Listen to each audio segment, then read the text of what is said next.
हम भारतीयों के लिए तो ऐसे दिए एक दूसरे को जोड़ने और जुड़ने का माध्यम भी है। कार्तिक मास की अमावस्या को हम प्रभु राम की अयोध्या वापसी पर दिया जलाते हैं और आज भगवान शिव के धरती पर उतरने की खुशी में दिया जलाते हैं।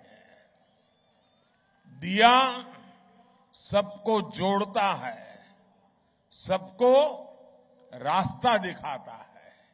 इसलिए जब 100 वर्ष का सबसे बड़ा संकट आया तो हम भारतीयों ने मिलकर दीपक जलाया। हमने वो दीप जलाया और आज भारत विजयी होकर विकास की नई गाथा लिख रहा है।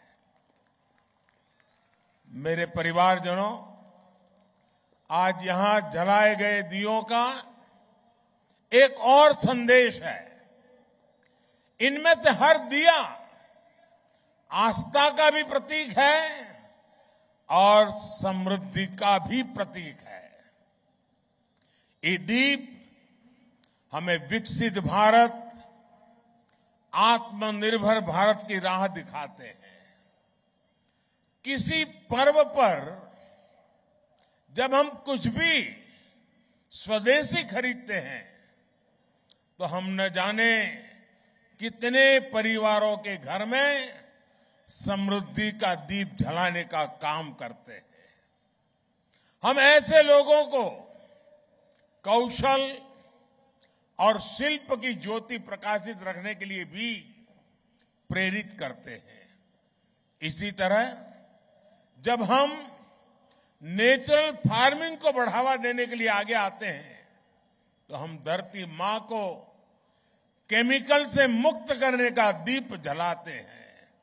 जब हम स्वच्छता के लिए एकजुट होते हैं, जब हम जल संरक्षण पर, नदियों और झीलों को साफ करने पर ध्यान देते हैं, तब हम आने वाली पीढ़ियों के लिए इस धरा को बेहतर बनाने का दीप जलाते हैं।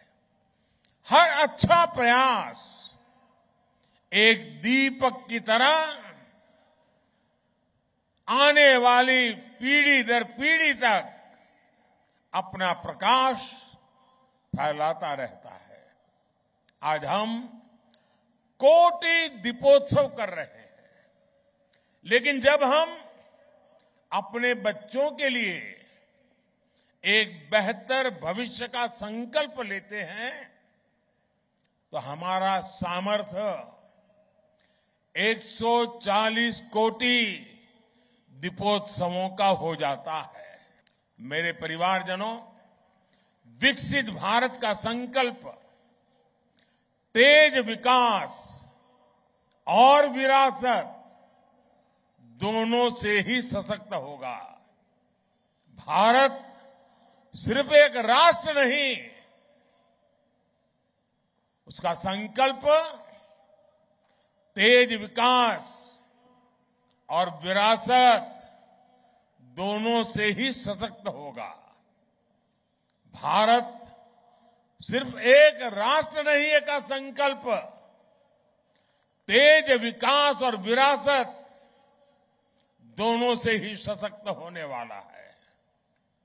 और इसलिए हमें इन साधना के कामों को पूरी तरह बड़ी लगन से और बड़ी श्रद्धापूर्वक हमें करते रहना होगा।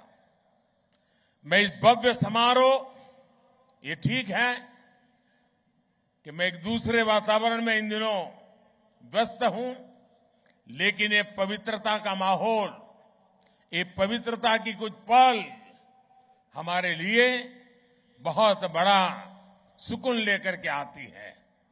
और आज जब हम आने वाली सदियों का भविष्य लिखने जा रहे हैं, तब हमें भारत के आत्मविश्वास को फिर नई बुलंदी लेनी है। इसलिए हमारी सरकार विकास भी और विरासत भी इस प्रेरणा के साथ काम कर रही है। आज देश